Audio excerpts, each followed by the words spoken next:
the cans of Coke with everybody's names on them. Go. Hello, everyone. Welcome to Monday Live with Alan and Greg. And tonight we have a guest, Albert the Conjugator. First time Hello, BookTube. guest. Say hello if you are in the comments. We had James Holder drop by before the show started. So how's everyone doing tonight? Anything exciting happen? Just doing errands. 78 degrees here in Portland. Very nice, and just walking around enjoying life. How about you, Albert? Same here. Yeah, like I got lucky. I was planning originally. I had like a work today, then I was gonna work tomorrow, but like a couple people has to switch schedules around. So next thing you know, I have 2 days off. So everything worked out perfectly. I had the whole day open. I didn't have to rush to get my chores done or anything. So I had the whole day prepared for this. Well, it's not like you have to prepare too hard for our show. It's not like we're going to grill you with some really hard questions that you can't answer. Exactly. Yeah. It's all fun. Yeah, it was a very rainy day for me. Oh, raining in there. Kind of hot, kind of muggy and miserable as well. Wow. Did you go to the inside club for a walk? I did do the inside club for my morning walk because it was raining. Okay. Yeah, cool. Was anybody else in there? Oh, it was actually, I went, for whatever reason, I got up really early this morning. Oh. It was like 6 o'clock when I woke up. So I fed the cats, cleaned their litter boxes, and head out to walk. And I was surprised. The gym was full. Wow. Wow, excellent. Now, Albert, you may know, I live in a retirement community, so. I was about to ask you if it sounded like it. No one's heading off to work where I live, or very few people head off to work. But it was good. I'm the same thing. I found my day. I find myself getting up early to do everything. You know, like I don't have pets myself. In the house I live, my housemates, there's a dog and a cat. So like they're always detending 2 in the morning. So I usually see them early on the crack of dawn. Mm-hmm. Like a little fan. Frankly, my own little pets too. Yeah, I almost got accosted by a Rottweiler in the elevator, and I might put a complaint in about that. Yeah, this big. I go walking this big dog. I've seen him before. We've got a few new people who moved into the building, and yeah, there's another guy who lives on this floor with a big dog. You know, there's 1 and 2 bedroom apartments where I live, but having a big dog in one, I can't see it, but they do. Well, funny thing happened the other morning. I got caught in between a standoff between a dog and a cat. Like one housemate has a little dog, one has a little cat. The cat like goes away for 2 days and comes back later. So I'm looking out the door. The dog wants to get out of the house. The cat wants to come back in. It's like the two of them just like stared at each other. Like neither one would budge to get out of the other one's way. And I got caught in the middle of it. It's like a little frisky every now and then. I remember when I was living in Washington State, we adopted a dog. My wife's colleague had to give her a dog. He adopted the dog. He was already like 7 years old. And we had this big fluffy cat named Phineas. And I was downstairs, and the dog, a dog will follow you everywhere just because you're walking. The dog says, I'll go with you. Mm-hmm. I was walking upstairs, and Phineas was on the top stairs. I was on the bottom floor. And the dog, Chaz, looked at the cat. Cat looked at the dog and says, no, dog. You're not going upstairs. Oh, yeah. It's like that dog was terrified of the cat.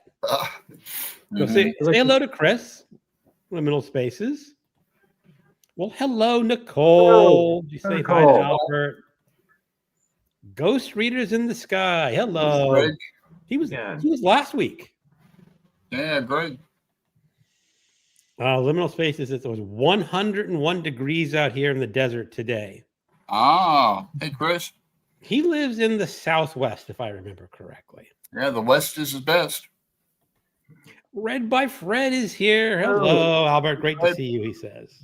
MJ. Hello, MJ. MJ. Great.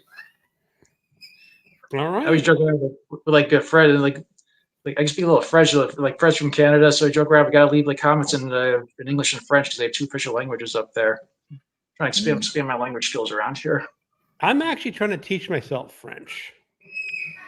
Not going bad, but it's really hard to learn a language on your phone. Oh yeah, yeah. And I see like those apps like Babbel and whatnot. Like some of them are adapted. Now they actually have like online little chat rooms there, so you can communicate with people Oh, because you can't learn a language talking to your screen. No, I just use it for reading comprehension right now. When they ask for talking exercises, I usually just they can't talk or listening. Sometimes I'll try to listen, but it's I get lucky too. I got started with French at a young age. I had one of the best teachers I ever had. It's like a language you just got to start them young. It's gonna make you laugh. This teacher of mine, she was from a very well-to-do family. She's actually from Belgium. Like, and sure, her husband worked for AT&T. He invented the touchscreen. So they lived in like a nice little rich section of New Jersey. So she would have students at her house over all the time. Like speaking of dog, to make you laugh, she had this beautiful golden lab. The dog's name was Nelson Rockefeller. uh-huh. That was the name of the dog. So she invited. I was one of the students she invited over to the house in the town all the time. I go there just to be with the dog. So the French was just the bonus. Yeah, well, I'll eventually get around to trying to speak it sometime. Yeah. But the first goal is to being able to read it and comprehend in French. Well, there's the one way. This is kind of a dirty joke. If you remember the John Adams miniseries that came out years ago, like Benjamin Franklin was helping John Adams learn his French. He says like there's two ways to improve your French. Like you either attend the theater or take a mistress. Mm-hmm. I was about to say that was the Marquis de Sade's recommendation. He says, if you want to learn a was it? language, acquire a mistress. Yeah, It sounds fun, but it seems expensive. You know, the only problem is I've been married for 29 years now, and I just don't think that one's going to work if I want to stay married to 30. But Greg, you could get like private lessons like once a week, just for an hour. Or one. I think I'm going to stick with just the reading comprehension for now. Yeah. So Like before you go over. Chris says it was 101 degrees out in the day. We already mentioned that. Mm-hmm. Happy Monday, folks. Albert, yep. Right. Yes, yeah. Chris is in New Mexico. I love New Mexico. MJ says I'm crushing it. Oh, Fred, super. J'aime si vous parlez français. I like to speak French. Right. With you, they're saying. Yeah. At least my friend is good enough. That's pretty basic French, though. Right. What does bien qui mean? What? Bien qui. Well, bien means well. Qui means who. So I think No, I that's thought it was well done. Je is I, like. C is grammatical if you speak French. Mm-hmm. Excuse me. All right. Hey, Bad as Rad is here. Hello. City in the Rocks in New Mexico. It must be a beautiful location. Huge rocks and great place to camp. Stars is a scenery. I want to get to the south. I've never been to the Southwest. Oh. I've always wanted to be there. And it used to be when we were working, we were thinking about taking vacation to the Southwest. It's not the season because you really don't want to visit the Southwest in the summertime. I bet can Chris imagine. will chime in and say, Yeah, I did 20 plus years down there in Phoenix, Scottsdale, Tempe, all over Mesa, Arizona, Apache Junction. It's wild. The desert grows on you, though. It grew on me. I miss it sometimes. Miss Tempe. That's a cool city.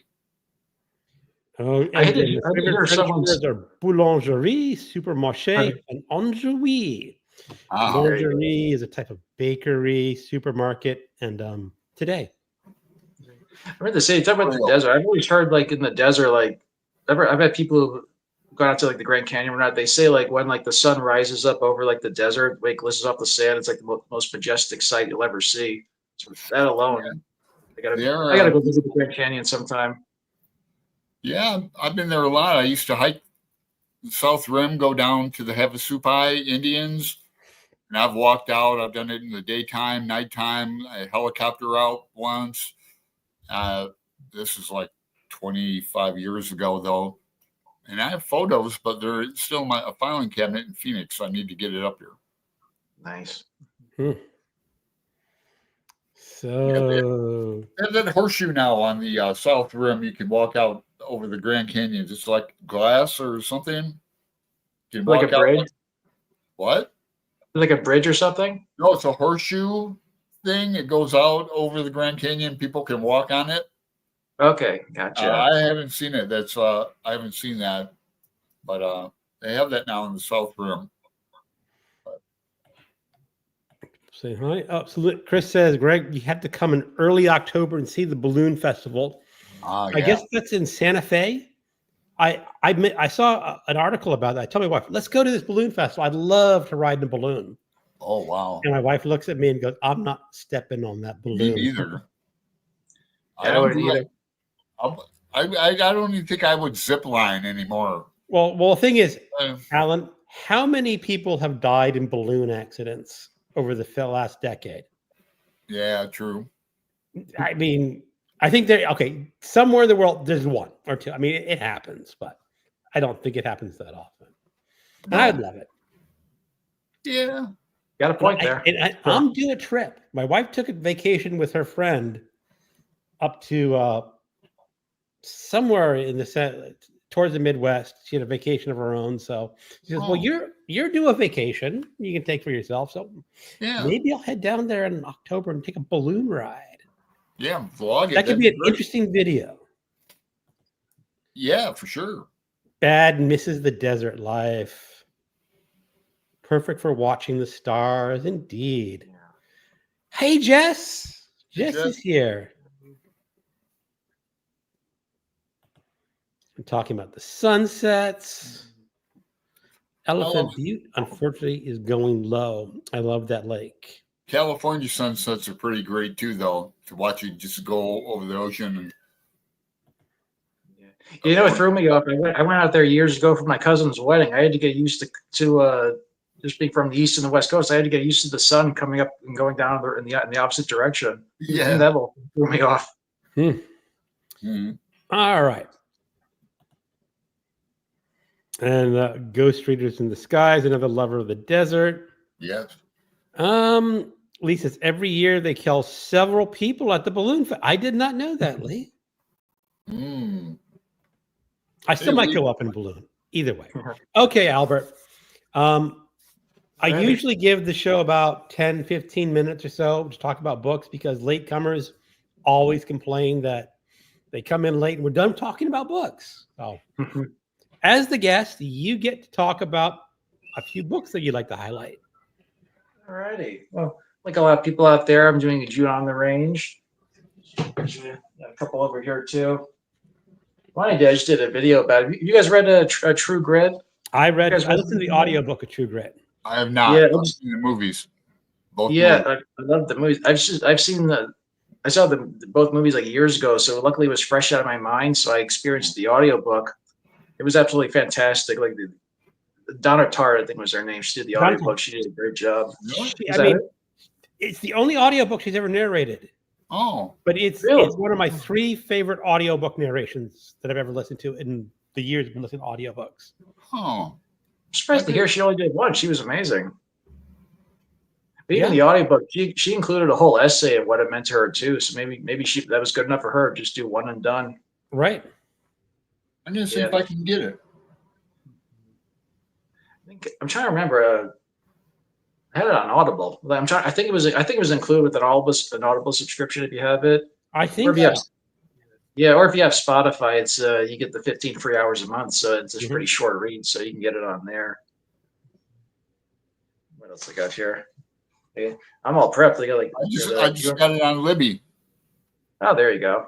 Yeah, I have time to read a book yet for June on the Range. All right. Well, True Grit is probably one of the best introductory Westerns you can find. If you've never read a Western, pick up True Grit. Yeah. I mean, I remember the girl and I remember the story and the old codger and that. So it'll be good to get the original. Yeah. It made me laugh in the story too. I was like, she wants to. One of the things that made me laugh, like she wants to avenge her father's murder. So like she has her choice. She has her choice of the different marshals to go after this killer. She has like one guy's like a moral man, brings him in alive. One guy's a great tracker. One's the meanest one. So who does she want? She wants the meanest guy to go after the father's killer. That made me laugh. It probably made it even more.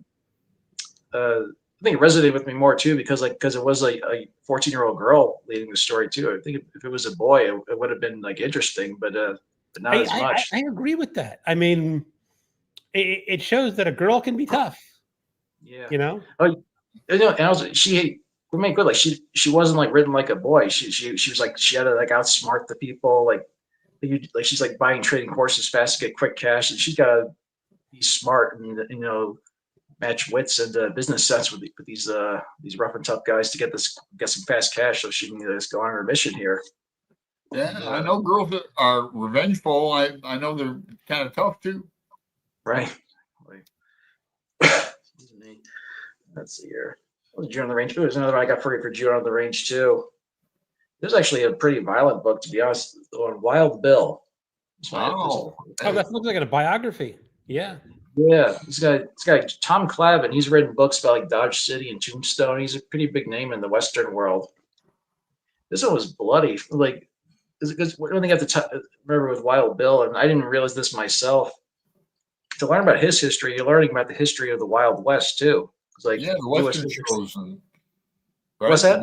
The Western shows, and he was part of when his retirement, wasn't he? Yeah, that's for the end of his life. He worked for Buffalo Bill. Yeah, and Geronimo was the. Am I wrong? Geronimo, the Indian, was involved. Right. Yeah, that was incredible too. Like a lot of like the famous names in the from the Wild West, they all pop up in here at some point. It's like a little Forrest Gump of the Wild West back then. He crossed paths with everybody. Yeah. You guys just show you how like the Wild West was expanding. Just show you the Wild West was expanding. There's no like rules, no law. See all these bad people. You had to hire a guy who was better than all of them to maintain some order around there. And who's the author of that one again? Can you hold him up, Tom something?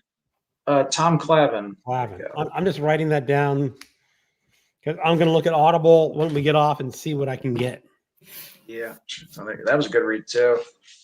He said he was a very violent. He killed a lot of people in his life. Put it that way. For his time, like serving in the Civil War, he did like some espionage work for the Union. Then, then there's no sugarcoating the story too. And then like he was like off like killing the Indians, whatnot for expanding the territory. Then he becomes a lawman. I think the story was like the last, like the day it happened, he kind of laid down his guns. He had enough. It was at night. During the nighttime, he accidentally shot and killed a friend of his and his deputy. And then like that was it. It's like he kind of went into retirement after that. He was kind of losing his nerve a little bit. Oops. There. Yeah, that would do it, wouldn't it? Yeah, it's a very, very violent story. It's like definitely not. It's a fascinating figure, but definitely not romanticized at all. There. Yeah, that'd make like a good Father's Day gift. Yeah, definitely. It's like one of those books. Like it's hard to put down. You learn a lot of great stuff in there. I'm gonna see if I can get that too. Actually, I use one of my Audible credits actually on the audiobook. I haven't listened to it yet though. If for a future reread, I'll use that one. So you're an Audible subscriber too, Albert? I am, yes. I do like the 2 credits a month. Yeah, I'm the platinum where I get 24 credits a year. You won't believe this. I just got that on Libby too. They're both available. Libby? Okay. Yeah, that's amazing. I'm surprised.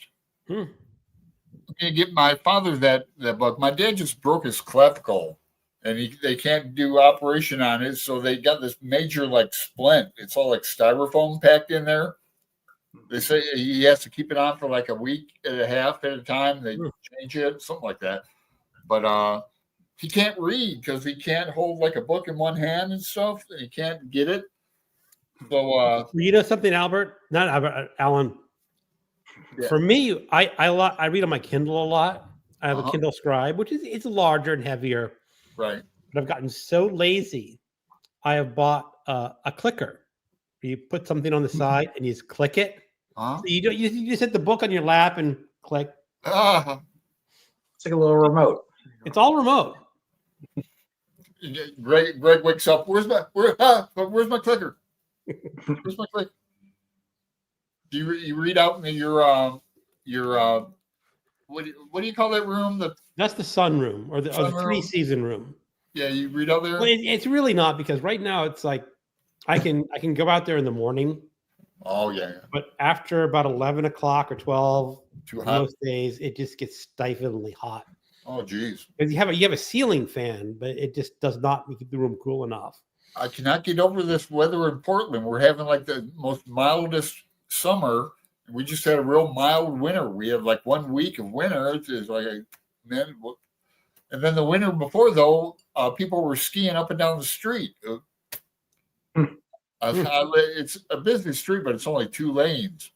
And they don't plow it right away. But anyway, it's like chilly. I got my space heater right out there, and it's June. Like the mornings, I have to wake up and close my windows. I had a funny story. At like one of like the rest stops, a little gas station convenience store here, because we're still in spring in New Jersey. Spring in New Jersey is insane. It could be like 100 degrees one day, then you'll need like your winter coat 2 days later. Like that little transition time from spring to summer is insane. So there was a truck driver. He was pulling in the gas station. He's in like shorts and a t-shirt. And it's like 55-degree weather.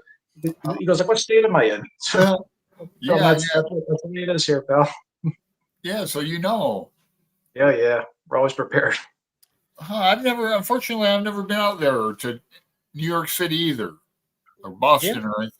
Oh yeah, plenty to see. I've been through New Jersey many times. Have you? Well, the thing is, I lived in Maryland, Virginia, and DC, and get to New York. We used to visit New York City. You got to go through New Jersey. Oh, and I remember my friend got married. I spent a night in Hoboken. Oh, I've heard of that thing. And that was in the 90s. Home of Frank Sinatra up there. Yeah, I was going to say that. I thought that. It was kind of rough. Oh. I don't know if it's been gentrified, but I was driving up to visit him one night. Now, it's the New Jersey Turnpike, and I think it's the Garden State Parkway. Yep. And then I took out the Garden State Parkway, and there's this like over like Orange Avenue or something. My car broke down. Dude, this is cool. And I pulled over, and waved a cop, and he called a tow truck. The tow truck driver picked me up. He says, "You didn't try to go into the neighborhood, did you?" I go, "No." He says, "Well, you are alive, so I guess I know you didn't go in there." Oh, yeah, it's true. Like up north, you get like, but this way, like, people couldn't afford to live in New York City because it gets more expensive. They come down to northern New Jersey, so there are some kind of little rough patches up there. Yeah, well, it one could of the be books gentrified by now. Yeah, little spoiler for later. One of the books I got actually, my summer reading. It's called like Jersey Tough. It's about it takes place where I grew up. Actually, I couldn't believe it. Like the Atlantic Highlands, like Asbury Park. Yeah, like it's about this guy. He was in the Pagans, the motorcycle club. Like he left the Pagans. He became an undercover cop, like narcotics. This all happened around the area where I grew up too. Oh, wow. I guess a lot of the stuff was passed on by the time I was born in '88, so this was happening right around the time I was born too. Wow. Holy crap. I used to go to that spot as a teenager. That's where the Pagans used to hang out. Yeah, well, as I said, a lot of the neighborhoods I grew up in DC, which was I didn't grow up there, but I lived near DC, was Anacostia, DC. And when I went to visit it, I went with one of my high school teachers. He was a very tall, burly black man. And he had sent all the students to all the other areas of DC, but he went with me because I was going to Anacostia. Because I was the only white boy in Anacostia. And again, it's one of those situations where he says, well, you need someone to guide you through. All right. But now, as I understand, it's been totally gentrified.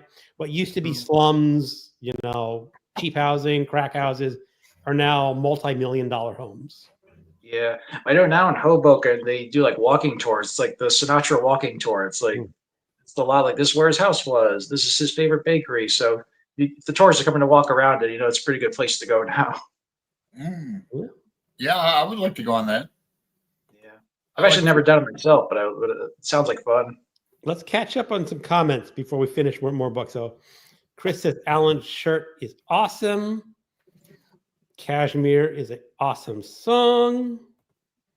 Badass. Greg, if you would wear a band t-shirt, what would that band be? Okay, who can guess what band I would wear? Spandau Ballet? No, I don't think I've ever heard you talk about music before, so I'm not sure. I didn't talk a lot about music. Maybe Vivaldi or like Mozart. Well, she said band, not music. She said band. Okay, bands. The Eagles? I'm just thinking like yeah, that'd be a good guess. There's two that I can think of. Let me think, because you've commented on band. Pink Floyd. I'll say Pink Floyd. That's one. I would wear Pink Floyd. You what? I would wear Pink Floyd. See, I got ding, ding, ding, ding, ding. I would also wear the Dead Kennedys. The Dead Kennedys, good one. I know Jello Biafra. Yeah. I actually got my Beatles shirt. Please Please Me album on the front there. Oh, excellent. Man, yeah. I don't have those albums where they're on the balcony. There's red, one, and blue, they call it. Red and blue.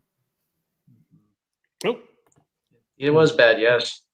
Book Chat with Pat is here or was here. Hey, Pat. She's a fellow New Jerseyan. Yeah, she lives somewhere near in New Jersey. How about that? That's how I know New Jersey, through Pat. Constance Campbell. Hello, Constance. Hey, Constance. How's that Berryman reading going, Constance? Mm-hmm.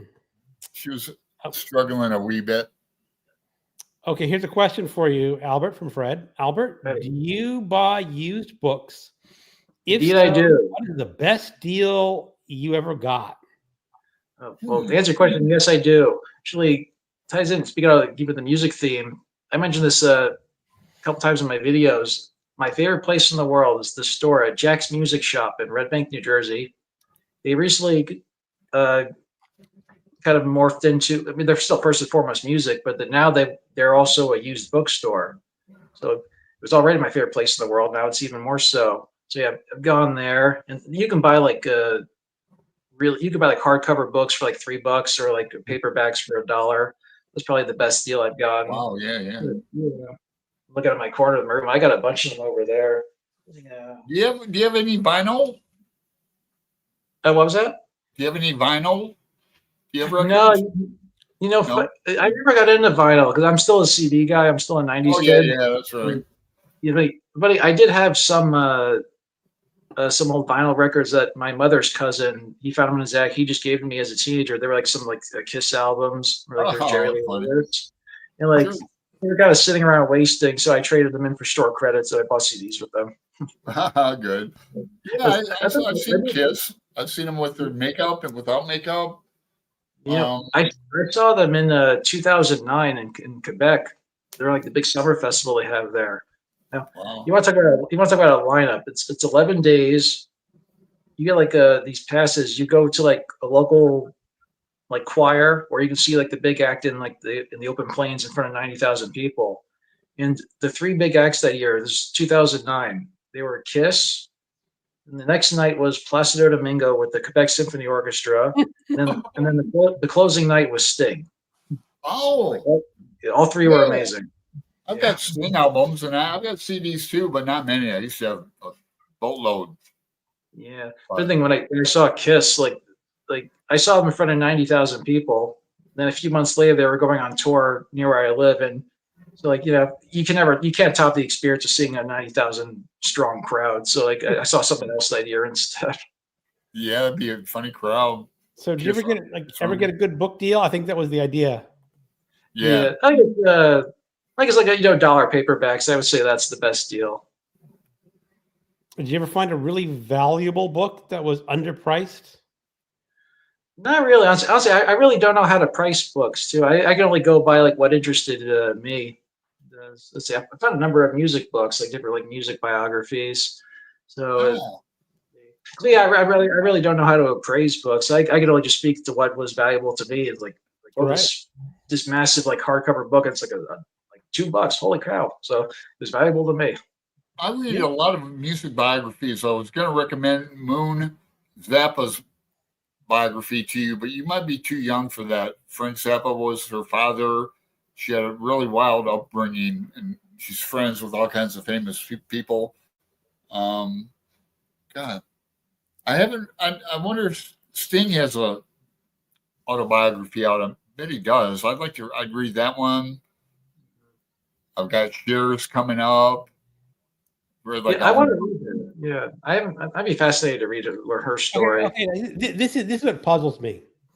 I can't name one Cher song. I can't name it. Turn Back Time. Okay, Turn Back Time. I guess I kind of remember that one. So she's got one song. I Got You, Babe. Two. I can name two. I myself, a lot of the songs I know are like from like the later years, the '90s. Like, I just like her life. She's a Academy Award-winning actress for Moonstruck, and she was married to Greg Allman for a few years. She's got some stories. Yeah.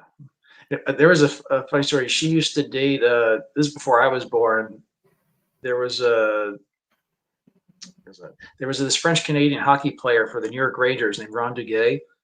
He was like a great player. He was like 6'4", like really handsome, and he was like 20 in his 20s. He dated Cher, who was like in her 40s. So like he was like they were like apparently like a couple for a while in New York City during that time. It was like she was wild too. But she tells a story about going to a doctor back in the 70s, and he checked her out and looked up her nose and said, "Oh, you've been a good girl." I don't know where the hell I heard that story from, but like she's pretty she's wild, but not a big coke user or anything like everyone around her was. Yeah, well, she looks great now. So I imagine like she couldn't have been because like she's still going now. So like she probably imagine she must have lived a pretty clean life. What was I going to think about Cher too? I just learned recently. You know who Cher's mother was? Like, mother was a fashion model. She was in the episode of I Love Lucy where like they go to Paris and like the models walk down the street. Like one of those actors, one of those models was Cher's mother. I did not know that.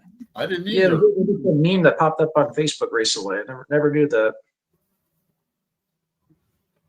Yeah, she's had a hell of a life and uber rich. Man. Isn't it her new memoir? Isn't that like a part one? Doesn't she have a part coming out? Uh-huh. Been around for Yeah, it's decades. a real popular memoir too. It takes like a month to get on Libby. All right, I'm going to try to get through some comments here because we got a lot piling up. Let's see. Where do we leave off? Okay. Here's book chat with Pac. Thanks, Chris. I'm looking forward to Rocket. I'm really looking forward to Rocket Summer too. Bad was born in '84. There we go. It's millennials. Yeah. I think I was a freshman in college in '84. Yeah, I was in college. Austin is doing that, pushing people out. Yep. Frank Sinatra. I'm not sure. Maybe that's who Bad thinks my band is. Frank Sinatra. No, we were talking about him. Okay, Fred said Greg likes jazz music, I believe. Unfortunately, I don't. Fred, I'm more into classical than jazz. Yeah, I like jazz. I like classic jazz. I like new jazz.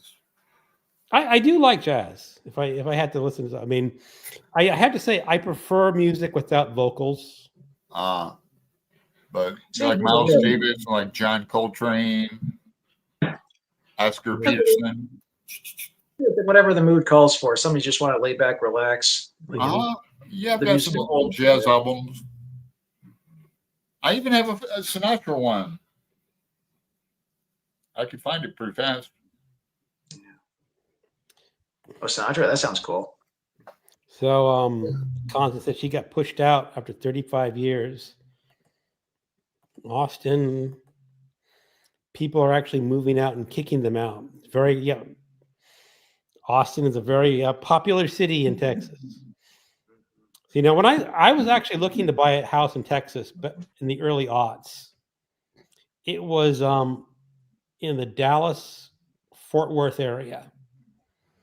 My wife had a business conference down there, and I just flew out to join her, and we looked out. It was just outside of Fort Worth, and we looked at this house. It was probably like 2,500 square feet, one level, on a plot of land.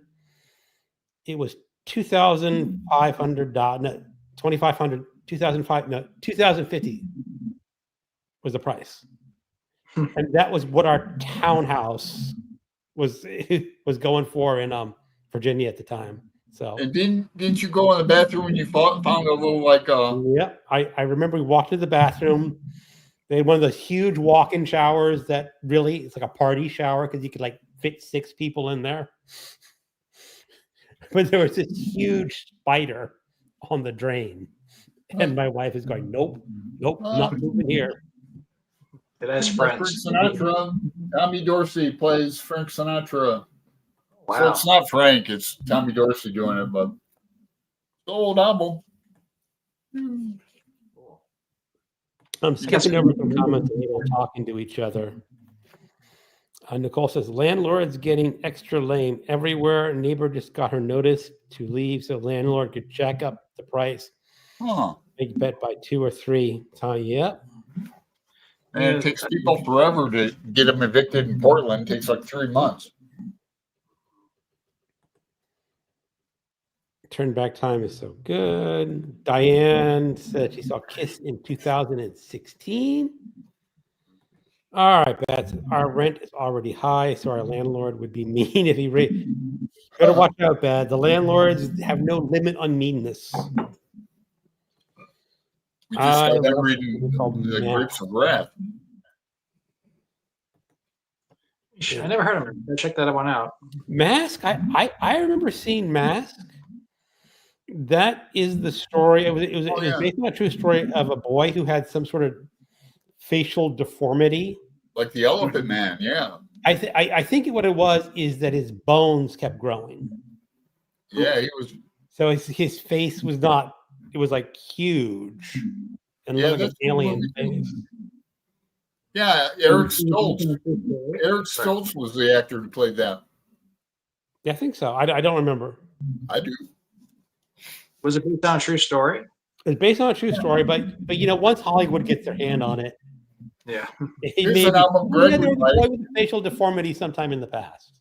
Here's an album Greg would like. Oh, you know, Engel Humperdinck is still going. He's in his 80s. He's still touring. I hear he's still great. Is he? Yeah. I wonder how much of this album is worth. Probably not much. I'm sure it's not in bad condition.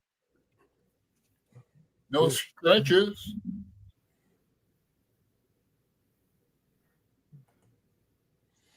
Cher lived with Gene Simmons for 2 years. Yeah. Oh, here's Fred. Best deal I ever got on a used book was a $4 Alice in Wonderland. Turns out it was worth 260 Canadian. Excellent, Fred. That's cool. But you know, I was reading a report about thrift store finds, where someone goes to a thrift store and they're looking at their used books and they're saying, "Oh, here's an old Great Gatsby." It was a first edition. Yeah.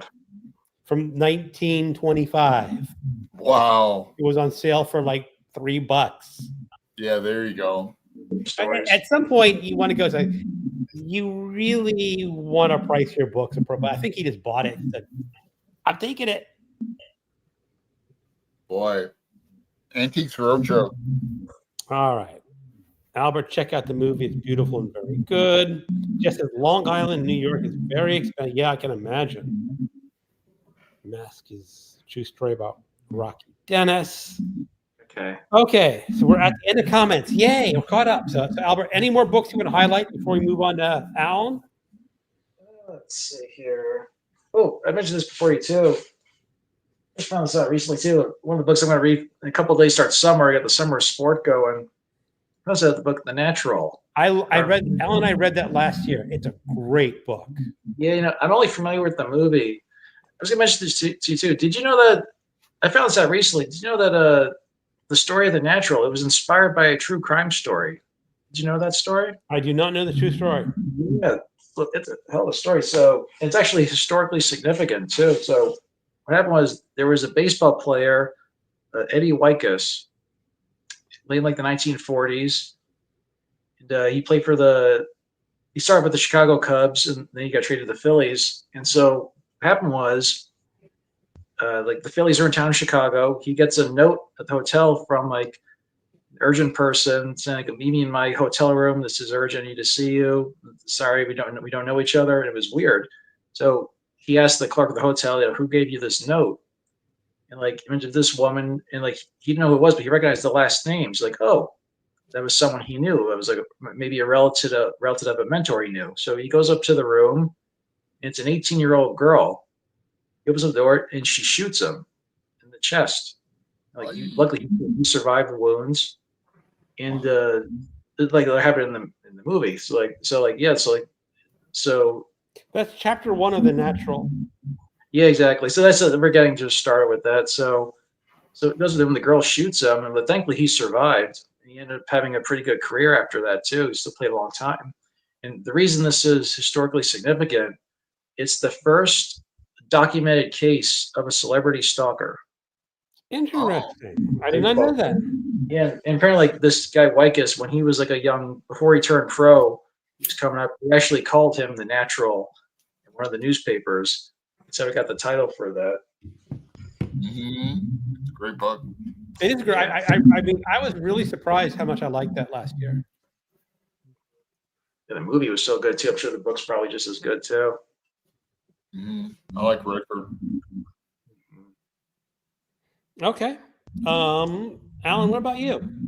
I really don't have much to hold up because I just read on Kindle and Audible, but I'm in another praiseworthy group, and with Roz, she turned me on to it because I finished Praiseworthy finally by Alexis Wright, really big book, and I was with a group like a Boxer BookTube group, and then lo and behold, I'm in this new group, and the head of the other group is in this group too. So I bet she's surprised to see me as I am her, but and they're like in the middle of like 1/3 of the way through, so I'm kind of gonna reread it. It's a wild book. Makes you think a lot about Australia and the Aborigines. I'm just in my John Berryman Dream Songs group, poetry group, going well. Finnegan's Wake group is going excellent. Roy Reads Anything got together. Greg's in it too. Reading snippets from Joyce's work for Bloomsday today. Oh, it was Bloomsday. Did Roy release his video? No, he released it tomorrow. Yeah, he released it Sunday, like his time in England. Oh, I have not seen it yet. Oh, great. It's really good. I'm really impressed with it, with everybody's. Like the woman Cat, I think she's in Ireland. She read from the first part of Finnegan's Wake, and it gave me like goosebumps, just her accent and that. Well, I know because I read the chapter or the first 2 pages of chapter 4 of Ulysses. Yeah, I apologize to all the I can't read this like an Irishman. Sorry. Well, no, we can't. But yeah, I thought you did a really good job, Greg. That's with the cat and stuff. Yeah, I dipped in twice on that. I read from Ulysses, the eating scene, but I picked that because Blaze Boylan is in it, and Nosy Flynn talks about the gambling. And I read from Finnegan's Wake. I thought everyone did a better job than me, but I never watched myself. And I'm going to read some more A's. Same thing as last week. I'm reading some tarot books and doing some of that. And then, I keep busy. But I do a lot of reading at nighttime. Okay. Yeah. You said that there was a Roy Reads Anything. That was the one? Yeah. Yes. He, for the I missed Bloomsday, yes. But we already posted it. Now, one of the things I've been doing is I'm trying to limit my phone time. When you look at your phone, so I set up my phone that I can only watch an hour and a half of YouTube every day. Oh, Where it damn. says your time is expired. Oh, So what I really want to do is stop watching all these political videos that make my blood boil, and start watching more BookTube, but keep it down to an hour and a half, which is doable. But it's Yeah, I've started cutting out screen time lately. I've been like looking at different ways to like improve my sleep, and so like I cut off the phone, no phone after, no screens after like 10 p.m. So like, usually by the time I get home from work, that leaves like a couple hours anyway too. what time do you go to bed? Honestly, maybe like 11 or so. But like once I hit 10 o'clock, like screens are off because I figure like all that screen affects your eyes. You keep awake at I night. keep hearing that there's something about the light in a screen on a phone that just disturbs your sleep. Yeah, it's not. This is like I've already hit my limit of YouTube for the day, so I can't watch video because usually I usually watch a couple videos before going to bed. But now I'm going to stick in some earphones and listen to an audiobook for a half hour, and that's probably a better. Now the thing is, if I'm watching BookTube and Friends, I should be doing that like I could Roy reads, but it's the type of videos that suck you in that are nothing videos, because I always watch political videos and they really get me plunged. Yeah, I watch my news I watch like the evening news like 6 o'clock and 6:30. So like I get the blood boiling out of the way, then I can calm down for the rest of the day. I'm boiling 24/7. I watch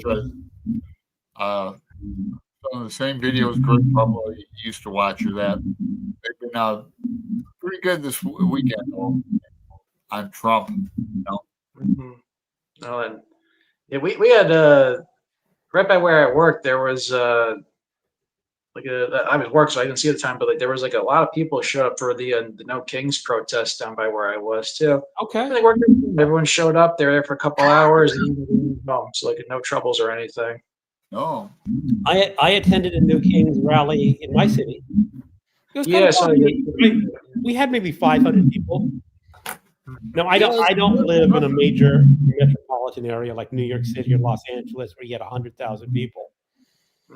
But I'm proud. 500 people showed up in Little Fredericksburg, Virginia, to protest, and they were. They got them all up.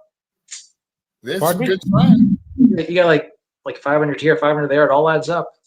Well, I heard that they're still calculating nationwide, but they're saying that maybe 11 million people participated, Wow. and that is the largest single protest in the United States. Now, calling it a single protest is kind of stretching. I mean, it's all under the same theme, but spread out across the country. Or maybe that's even better, that you're showing this is the United States, that it's happening in every state. Almost all cities had a protest. Yeah, it's really like it's everywhere. It's not like one little region. It's everywhere. It is. I mean, I put up my little video, my 1 minute video. I got a lot of negative comments. Oh, it's all right. No matter what side you take, you're always going to get negative comments. So just something, and I was going to comment on some of them, and I said, something, I'm going to leave their comments up. I won't delete it because that's inhibiting their free speech. But I'm not going to respond. I don't care. No. So here's a question for you, Albert. Summer of sport. Albert, are you a sports fan? Which sports do you enjoy playing, and which do you enjoy watching? He's a baseball fan. Yeah, my two biggest ones. It always works as they did the whole year. So like in the summertime, I got baseball, and then when that ends, I got hockey in the wintertime. So love my Yankees, love the New Jersey Devils. So it's like cyclical all year round. They don't overlap, so I got the whole year going. Good. Of course, now the Stanley Cup's going on. I never miss that. It's always the most exciting time of the year. I was actually thinking of doing little videos about that because the Stanley Cup trophy, if you ever see it, it's like 5 tiers, like all those names, and like the bowl on top. The history behind that trophy itself, that that trophy's existed since 1892. So I was thinking of doing like some videos, little history videos about that. When I lived in Toledo, Ohio, I was born and grew up there, but I was into hockey, like the Detroit Red Wings. Oh yeah, always. Yeah, so we go up to see them. We didn't have a pro team. We have the Toledo Hornets, though. Mm-hmm. So like semi-pro or so. Yeah, semi-pro or something. I like NBA basketball in Una, Codex Cantina. The fourth game of the playoffs is on right now. Mm-hmm. Yeah, that's right. About that. Yeah, but so we text during the game. And I like college football. I like NFL too, but I like college a lot. Yeah, I was my big things are baseball, hockey, everything else I watch when it's on. So I enjoy watching all of it. It's really Well, I used to be a big baseball fan in the 70s, like early 80s, and before the first major strike, I've seen Pete Rose and all the Reds back in the day, and Cookie Rojas, the Tigers, Oh yeah. day, and Willie Horton, if you remember him. So, but Portland doesn't have a major league team. We have some farm teams, but we're going to get one pretty soon. The stadium for it. A lot of like the minor league teams now, like the pro teams, they're all like the minor leagues. There's like 3 levels. That's where like you said, work your way up to the big time. A lot of those minor league teams used to be like independent baseball teams back in the day. Like Major League Baseball, for lack of a better word, monopolized it and swallowed up all these teams to expand their league. It's like there's like Portland. I forget what they're called now. I think they're called like the Portland Emeralds. So like we have the Pickles, we have the Portland Pickles, Hills, Dale Hobbs, and then I think that's about it. Greg likes minor league baseball. Yeah, we have a minor league stadium very near where I live. It's actually now where I live now in Fredericksburg, Virginia. We have this place called the Rappahannock River, and the Rappahannock River basically runs behind my house, a couple hundred yards behind my house, and across the river is the stadium, Fredericksburg National. So when they set off fireworks every Friday, I can sometimes see the fireworks, not always, but I always hear them go off. And it's minor league baseball, but tickets cost $10 last year to get in. Beat that, especially when you go to the band and your beer's $12. Right. Yeah, like I live 10 minutes away from the Phillies minor league team. Like I have to tell you, Greg, there's something going on in Virginia. Have you ever heard of a thing going on now called cosmic baseball? You know what that is? Oh, I got a jersey to show you real quick. Here. All right, let's catch up on some comments. Oh, here he is. Oh, sorry. My closet is right next to me. So yeah, I guess you call it like grassroots baseball. Like there's all these independent leagues around the nation. I've heard of that banana ball. Yeah, that's too. The Savannah Bananas. Like what they do, like their leagues. A lot of these leagues exist for like college players. Like when school's out, they can still get some playing time. So there's a team in Virginia called the Tri-City Chili Peppers. Huh. I got one of their jerseys. They play what they call cosmic baseball. Like they do like their regular season, and then they do exhibition games where they play in the dark. Like the jerseys, the balls, the bats, the lines, they all glow in the dark. So like I got one of their jerseys. That sounds bizarre. There we go. It's all nice little bright colors that glow in the dark for you. Ah. Huh. Yeah, they were actually aired on ESPN too. I would go see one of those games. No, I know I'm going to go see the Fred Nat in July. Mm-hmm. We have my wife has a pickleball buddy. She's like a doctor in a clinic, and every year the clinic hands the doctors buys a suite at the stadium for all the doctors to go, and they say just bring your friend. And she was like, bring yourself, bring your husband. So you get the VIP lounge at the minor league game in July. Yeah. Cool. Yeah, like nice grassroots baseball, whatever the game. All the oriented stuff. What are they called again? The Fredericksburg Nationals, or they call the Fred Nats. No, but that team that you're talking about, Albert. There's the Tri-City Chili Peppers. That's what they're called. I say these like independent teams, the names are the best. And that's Yeah. Virginia or what? The Virginia. I don't know where. I just know it's in Virginia somewhere. Well, if it's in Virginia, my guess is it could be in the DC corridor, Mhm. and I'm pretty much at the very end of the DC corridor, where people stop commuting to go to Washington DC every day. They said for their location, they are called like the Tri-City. I don't know if that means anything. In Virginia? Yeah, those are they're called the Tri-City Chili Peppers. Hmm. The triangle in North Carolina, but I don't know Tri-Cities in Virginia. And here's Jess. I'm currently reading Mindhunter by John Douglas. I read that in the 90s. Very good. Yeah, he's the criminal profile. He was the criminal profiler for the FBI. It was really good. Jess says, I'm just as bad with my phone. I think I'm the worst. Well, Jess, do what I did and go to your settings and just time limit on your phone. Right? I'm going to say, now the thing is, you can expand it. Like, you can say, ignore the time limit, do some more. But it keeps you aware of how much time you're staring at this thing. Mhm. And it's something I want to get away from. Well, when I'm listening, when I'm at Trump fix, like every morning, I don't look at it. I usually just listen to the podcast. I like these two women a lot. They are called "I've Had It." You seen them, Greg? I've had What? I've had it. No, they're two women. They have like 500,000 subscribers. Pat watches it sometimes. Anyway, you know the podcast network and all the usual.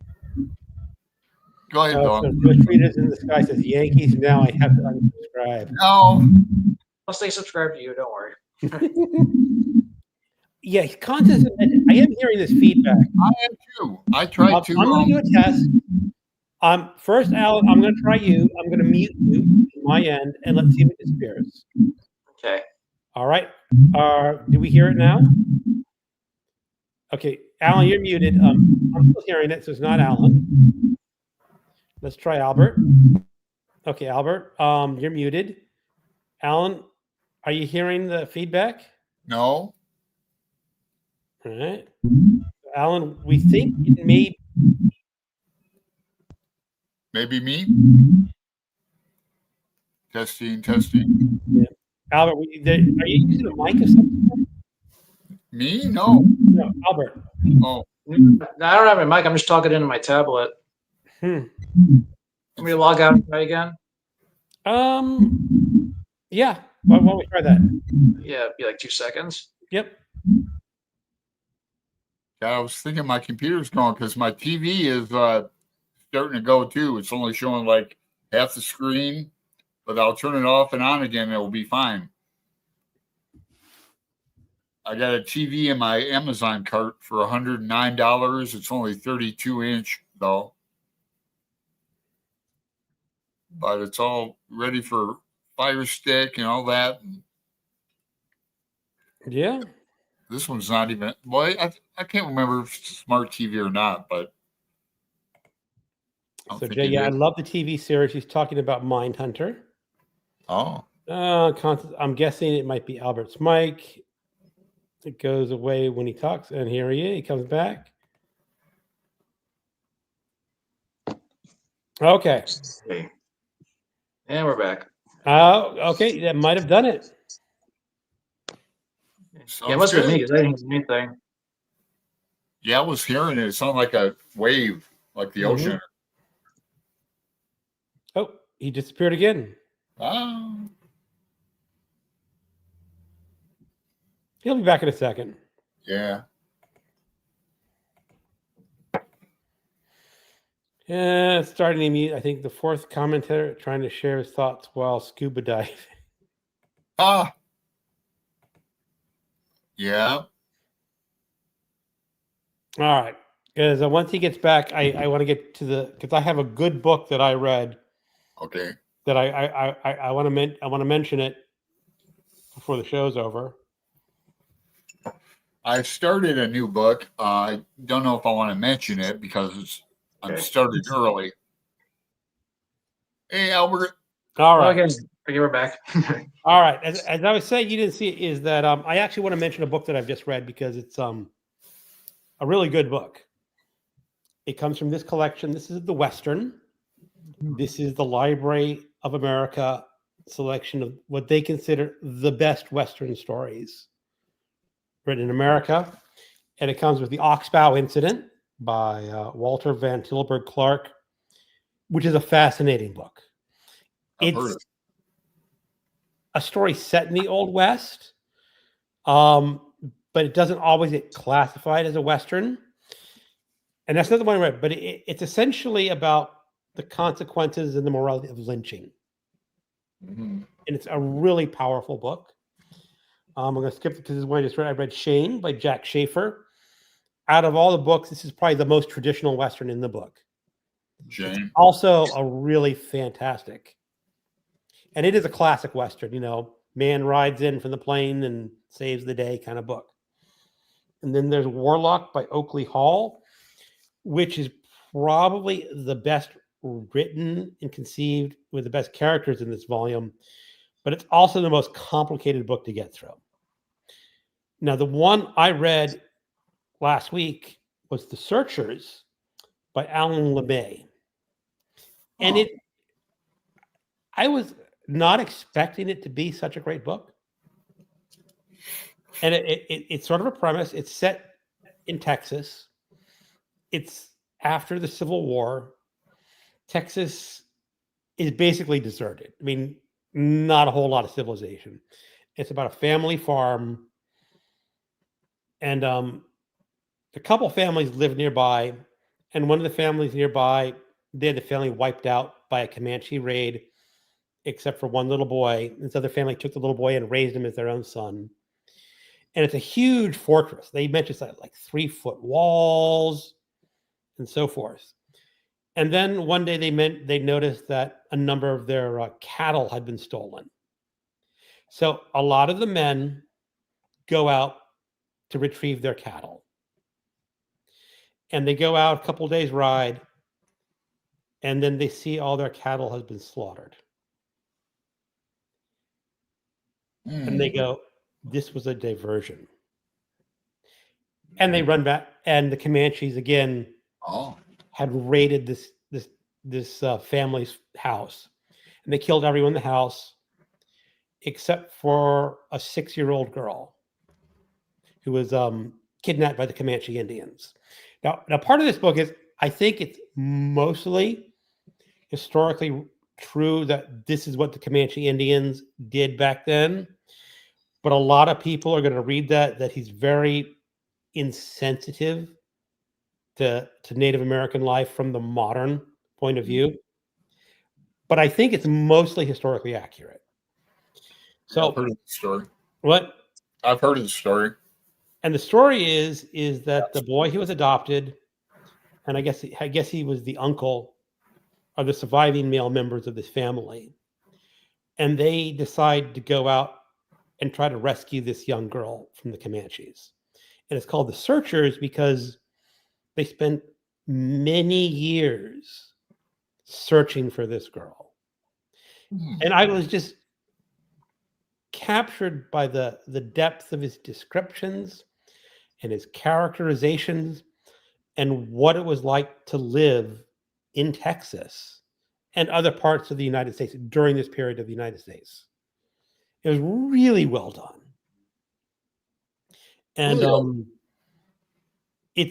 I'm not sure it should be the first Western people read, but it's a very literary Western. It's so different from like Louis L'Amour. And if you pick up Albert, I don't know if you ever read Louis L'Amour.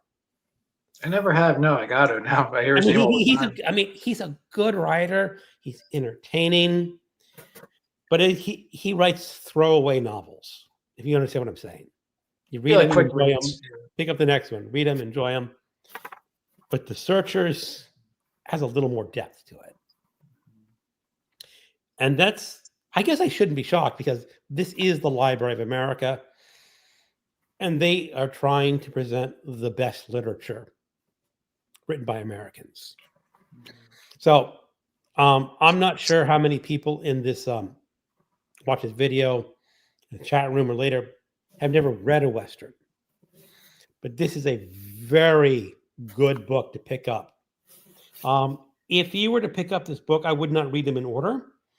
I would read them Chain first by Jack Schaefer, and then either The Searchers or The Oxbow Incident, and end up with Warlock. All four of these books are absolutely excellent. So I just wanted to throw that out there for my little June on the Range plug. Huh. I know The Surgeons. I had seen the movie. That was the John Wayne movie. I saw that years ago. Like, you ever see that? That was The Surgeons. That was also regarded as one of the best Western movies ever made too. John Wayne starred in that one. Yes. It's been years since I've seen it, but yeah, it was a pretty intense story. Yeah, I have not seen the movie, but character of Amos, that was John. I mean, I've never seen it, but I know that would be his character. Mm. Yeah. And I could sort of see him. He's sort of a gruff old man and just feeling so incensed and duty bound to find this girl. And the ending of the book, it's a very sad ending. I mean, I won't spoil it, but it's a very sad, fitting ending. Like, I don't know if this translates to the book, but one of the things I remembered about the movie that was so intriguing, because like John Wayne's character, like, he fought for the Confederacy. You know, he's kind of like the rough, not exactly inclusive fellow, but like they go on the trail, you know, and like they go to like the little town in Mexico, like they all know him, like he speaks Spanish. They go to like they go to like the markets for like the Native American tribes, and he speaks their language too, and they all know him. I always thought that was interesting dynamic to the guy. Well, that's part of what makes this book so fascinating, is that the character of Amos is this rough man, but he has a very moral center to him. Mm-hmm. And that's not a huge spoiler. It's mentioned very early in the book, is that he was always in love with his brother's wife. That was his ideal, and she is one of the people that got slaughtered in this Comanche raid on the house. So he's not only did his brother die, but the woman that he loved died, and his niece. He says, "I've got to save her from the Comanches." Does sound interesting. It is. Yeah. Now, the one thing is, I read this book while listening to the audiobook version.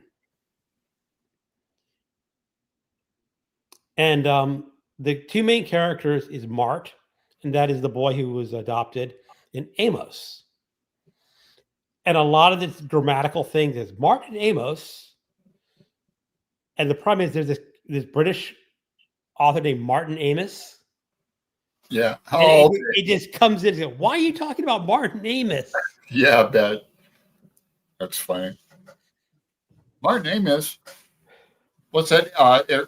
Times Arrow? Times Arrow. That's a fascinating book.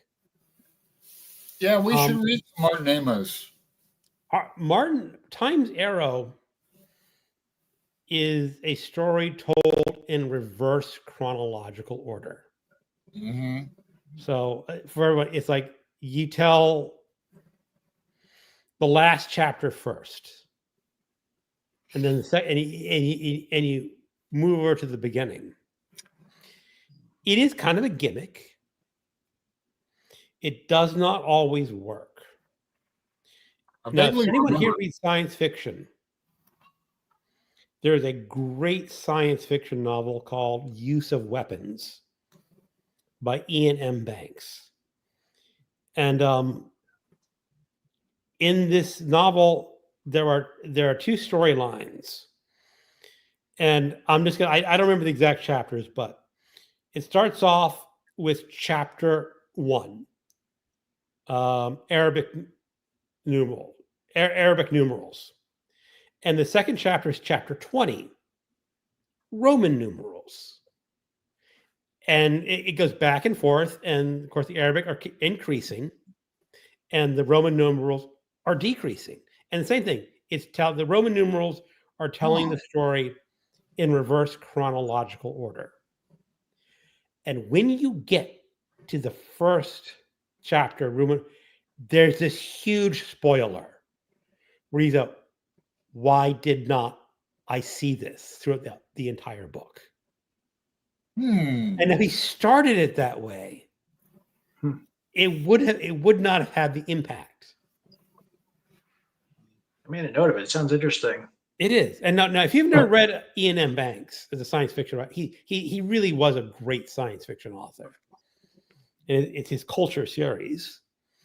And his series, it's more like stories set in a universe. So you don't necessarily get the same characters from first book to second book to third book. There's a few crossovers, mostly because he has intelligent starships where they have AI, and sometimes a starship from one book shows up in the next book, but they're not major characters. And that's Ian what Banks? Ian, I-A-I-N-M Banks, B-A-N-K-S. Oh, E-A-I-N-M Banks. Okay. I'll check it out. Thanks. You can probably get them from the library. What year did that come out? I don't know, 90s, Okay. maybe the early aughts. Ian M. Banks died around 2006. What's the title again? Use of Weapons. Thanks. Now that's like the third book in the series. You can probably drop in and read it there. I mean, like I said, it's not a chronological series order, so.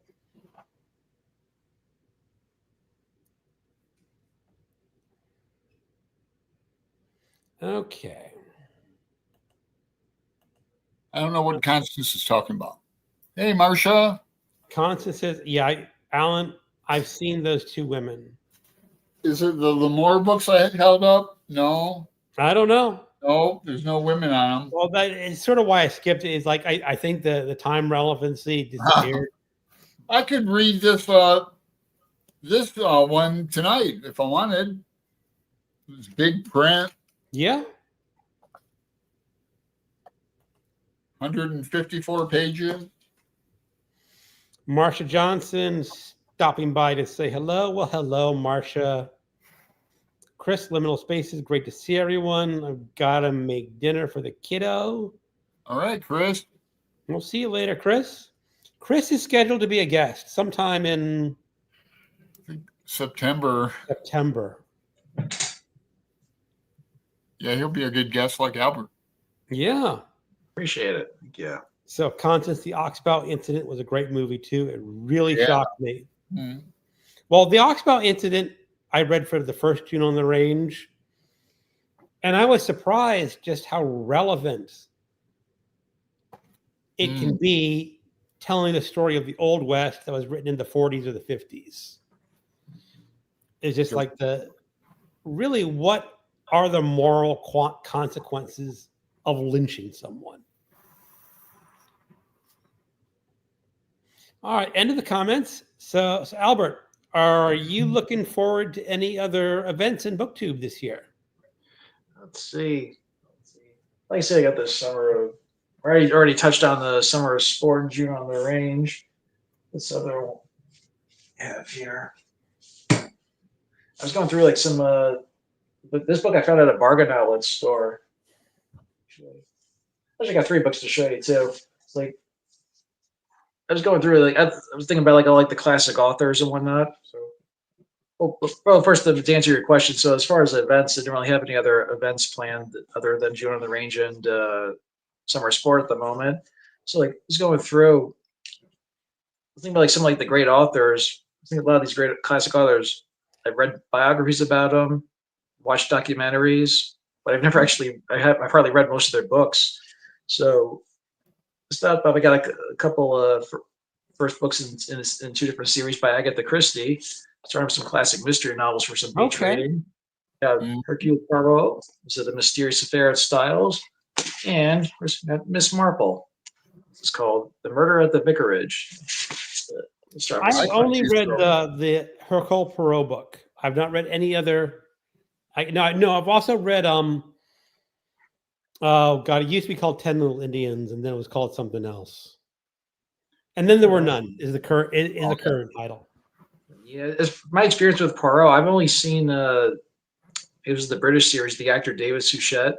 I used to see that on PBS all the time. So he's like forever ingrained in my mind as that character when I read him. Got those two. This one, the nonfiction. This is a summer book. Have you ever heard of this book called Shadow Divers? No. Nonfiction book. Once again, it takes place in my home state here. So it took place in 1991. There was a man. He was a Vietnam vet. He was a deep sea diver. And over like a beach town, southern half of New Jersey, 60 miles off the coast in the ocean, they found a sunken submarine. So he's going down there diving. Like I said, this is the 90s, so he's got to go down there. He's got to like take pictures, take photos of the hull and whatnot. Then he's got to travel across the country to an institute where he can compare these photos with records to try and ID this sub. It turns out 60 miles off the coast of New Jersey, it was a sunken Nazi sub from World War II. Oh. Yeah, apparently it wasn't known back then, but apparently this wasn't the first one. Like they kept this type of secret from the public. There was even like the private airmen. They're like, oh yeah, we fly over the ocean, we spot them all the time. We sunk them. So this guy, it's like he stumbled upon a Nazi submarine, and that opens up a whole can of worms. And now you got like other divers. They're trying to dive in and take some of the wreckage for themselves. The German government wants to get involved. They want to know what the hell's going on with this sub. So it opened up a whole can of worms for this guy. And like you don't get like the dangers of diving too. Even like the most experienced divers, like the freakiest thing could happen and you're dead. You're underwater in the sub. Like no one's coming after you and you're dead in minutes. There's, I don't know if you consider this a spoiler, but this is a reread, so I'm going to reread it this summer. I got this years ago. But of all the things, how they were able to identify the exact sub. Do you want me to tell you guys? It's only a little part of the story. No, I mean it's not a spoiler. Okay, so yeah. So like I said, it's a Nazi sub, but how they were able to identify specifically what sub. They said the guy who was the diver, he was a Vietnam vet. So like he knew other soldiers. Someone told him that on the submarines in submarine life, the German sailors would hide their personal belongings inside their boots. So interesting too, the boots were all they weren't like hard boots, they were very soft. So that when they're walking on the submarine, they don't get picked up on the sonar, the sound. So as they're going through the submarine, they found the quarters, they found some the boots, and they found the personal belongings, and they found a knife. It was a wooden handle, and the last name was carved into the handle. And that's how they were able to identify specifically which submarine this was. That's kind of cool. It's actually kind of a touching ending. The guy, I forget his name, Richie Kohler, he's the diver who found the ship. He actually went back to Germany, and he visited the family of that soldier whose knife he found. It was kind of it brought him closer to the family, and the guy's been missing all these years. So, what happened to him? And it was interesting too, because being a soldier himself, from one sailor to another, there's still a level of respect there. So yeah, it was it's so layered too, like piracy going on in governments. So yeah, Shadow Divers. It's really intense read from beginning to end. Sounds like it. Yeah, I think this guy, the guy who wrote this, Robert Kurson, he also wrote a book about pirates too. I don't know that one. I never read it, but it sounds interesting as well. No, I've read a couple books about pirates. Who's the author again? Last name? Kurson, Kurson.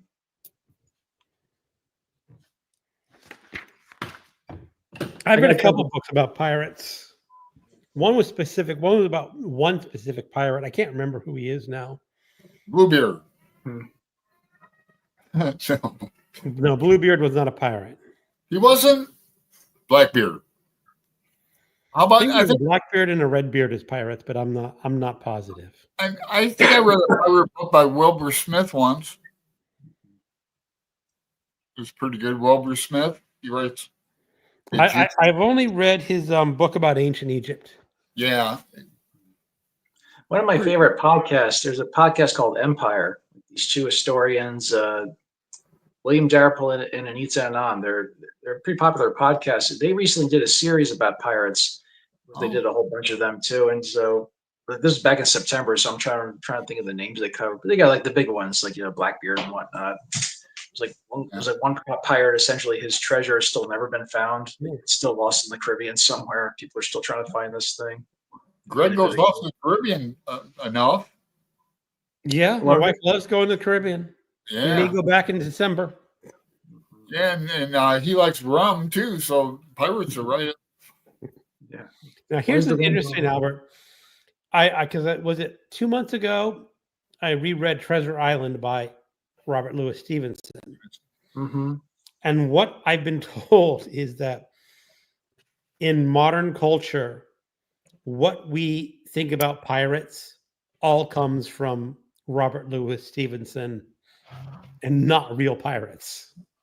That's interesting. Yeah, that I can believe. It had to come from somewhere. So you always learn like fact and fiction. So yeah. I never read Treasure Island. The only introduction to Treasure Island, it was the 90s. There was the Muppets movie, Muppets and Treasure Island. Like Tim Curry was Long John Silver. That's my introduction to that. Treasure Island's a fun book. I mean, they call it. I guess they called it back then a boys' book, but it's more than a boys'. I mean, even though the main character is like 12 years old or 10 years old, something like that, but really well done. Yeah. Robert Louis Stevenson, isn't he the guy who wrote Jekyll and Hyde too? Yes. Oh, nice. Okay. That was a good one. Here's Alan. The two I've had it, ladies. Yes. Are they excellent? They're funny. They're in Oklahoma and they're liberals in a really red state, and they're really concerned about fundamentalist Christians down there, and I am too. It's just mind blowing. But let's not go there. But it's a good podcast, isn't it, Constance? But that sounds like a good one too, Albert. Mm-hmm. I gotta check out this. I've had it. I love podcasts. My favorite form of entertainment, but I haven't heard of these two. I have not heard of them either. So I'll check it out. I also listen at 1.5 speed, or even higher. I bump it up. It's not like I listen to these podcasts all like, I just gotta get my Trump fix in the morning. Yeah, I'm trying to avoid that because that's what gives me heartburn. Except for, I'm sorry, I don't get to watching his parade in DC. I'm all for celebrating the 250th anniversary of the Army. That's important. But it's a lot of money, Mm-hmm. But the price tag is what kind of bothered me a little bit. I've got the down low on this because I've watched your videos. I'll be real brief. Like they got. The Army was dissing Trump because they were walking like out of formation in that real lazily. They had that one soldier holding a drone over his head. It's like, WTF is that about?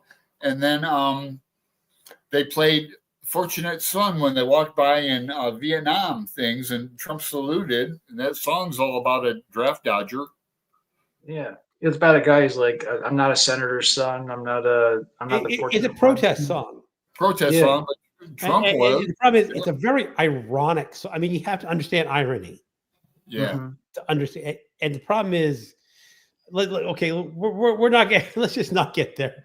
Yeah. Okay. But yeah, it was a disaster for him. He did 90 seconds of him just moping, like it's just unbelievable. They were expecting 250,000 people to show up. Like 10 did, and maybe 10,000 showed up. And then they showed. I was at work. I didn't even see any of it. And then they showed like not DC, New York, LA, all had 100,000 people there, and it's just like. Yeah, Portland made national news though too because not the big rally by the river, but ICE detention center on like another side of town. They had big protests for days, and at nighttime, and they declared it a riot, unlawful, and it's still going on.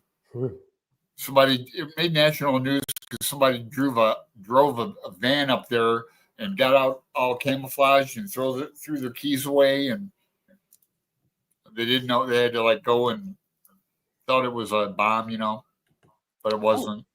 Dave from Book Blather showed up. Hello, Dave. Maybe he has Olive with him. Dave says that actually sounds pretty wicked. I'm probably The book, the Shadow Divers. book. I have to go, says Jess. It was nice chatting. You all have Later, a Jess. week. Bookworms, bye. Yeah, Jess, my voice is giving out, so I gotta probably call it quits in a couple minutes. Hello, Diane. People saying hi. Hey, Squeak. Yeah, squeaky tanks. Yeah, the squeaky tanks. That's going to live in infamy for many years. Yeah, and that's a real live video because you can hear the announcer in the background going like, in 1776, squeak, squeak, squeak. Yeah, Dave says no King's protest blew it. Yeah, I mean, they said my little hometown of Frederick, it was 500, but still, we had a pretty good time. I was surprised by the turnout for yours, Greg. Yeah, well, Yeah.